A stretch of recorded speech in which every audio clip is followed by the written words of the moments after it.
साथियों, क्या आपने कभी सोचा है कि हजारों साल पहले भी बीट बॉक्सिंग होती थी? आज मैं आपको एक ऐसा ही संस्कृत श्लोक सुनाने वाला हूँ, जिसे सुनकर आपको लगेगा कि साक्षात बादल गरज रहे हैं और मेढक टर्रा रहे हैं।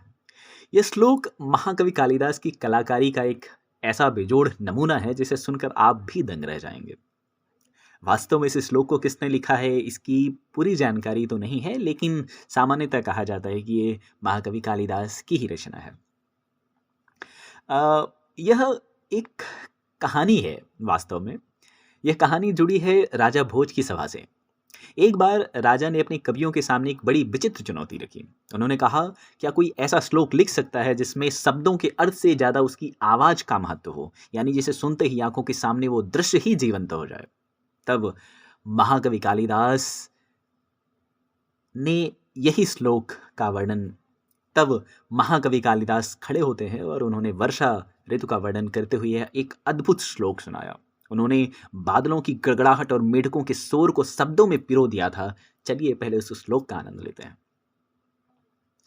मेघानाद घटा घटा घट घटा घाटा घटा दुर्घटा मंडो कश्य बको बको बक बको बाको बको भूबको मद्दज्योतिचकीमकी चकमकी चाकीमकी दृश्यते थम नंदकिशोर गोपवनिता वाचस्पतिः पातु मां, वाचस्पतिः पातु मां। अब चलिए जरा इस श्लोक के पीछे की इंजीनियरिंग को समझते हैं।